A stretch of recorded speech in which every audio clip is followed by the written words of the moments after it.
Malayalam serial പ്രേക്ഷകർക്ക് ഏറെ പരിചിതനാണ് Prabin S.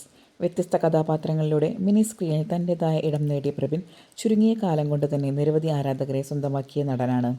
പ്രബിൻ്റെ അഭിനയ ജീവിതത്തിൽ ശ്രദ്ധേയമായ തുടക്കമായിരുന്നു ചെമ്പരത്തി എന്ന സീരിയൽ. കേരളത്തിൽ സംപ്രേഷണം ചെയ്ത ഈ പരമ്പരയിലൂടെ പ്രേക്ഷക ശ്രദ്ധ നേടിയ അദ്ദേഹം പിന്നീട് കുടുംബശ്രീ ശാരദയിൽ വിഷ്ണു എന്ന കഥാപാത്രത്തെ അവതരിപ്പിച്ച് കൂടുതൽ ജനപ്രിയനായി മാറി. വിഷ്ണുവിൻ്റെ കഥാപാത്രത്തിലൂടെ കുടുംബ പ്രേക്ഷകരുടെ പ്രിയപ്പെട്ട താരമായി മാറിയ പ്രബിൻ പിന്നീട് പുതിയ കഥാപാത്രങ്ങളിലൂടെ തൻ്റെ അഭിനയശേഷി തെളിയിക്കുകയാണ്. ഇതിനിടയിലാണ് പ്രബിൻ ഏഷ്യനെറ്റിലെ ഈ പുഴയും കടന്ന് എന്ന സീരിയലിൻ്റെ ഭാഗമാകുന്നത്.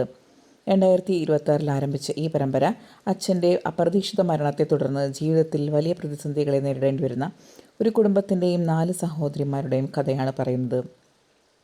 ഈ സീരിയലിൽ പ്രബിൻ അവതരിപ്പിക്കുന്ന കഥാപാത്രമാണ് നരേൻ. മുൻ കഥാപാത്രങ്ങളിൽ നിന്ന് വ്യത്യസ്തമായൊരു വേഷത്തിൽ പ്രബിനെ കാണാൻ കഴിയുന്നു എന്നതാണ് ഈ കഥാപാത്രത്തിൻ്റെ പ്രധാന പ്രത്യേകത. കഥ മുന്നോട്ട് പോകുന്നതിനനുസരിച്ച് നരേൻ്റെ വ്യക്തിത്വവും ബന്ധങ്ങളും കൂടുതൽ പ്രാധാന്യമർഹിക്കുന്ന രീതിയിലാണ് കഥാപാത്രത്തെ അവതരിപ്പിക്കുന്നത്.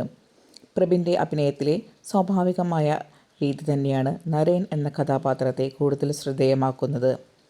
കുടുംബശ്രീ ശാരദയിലെ വിഷ്ണുവിന് ശേഷം അദ്ദേഹത്തിൻ്റെ കരിയറിലെ മറ്റൊരു ശ്രദ്ധേയ കഥാപാത്രമായി മാറുകയാണ് നരേനും. അഭിനയ ജീവിതത്തിനൊപ്പം പ്രബിൻ്റെ വ്യക്തിജീവിതവും ആരാധകർക്ക് ഏറെ പ്രിയപ്പെട്ടതാണ്.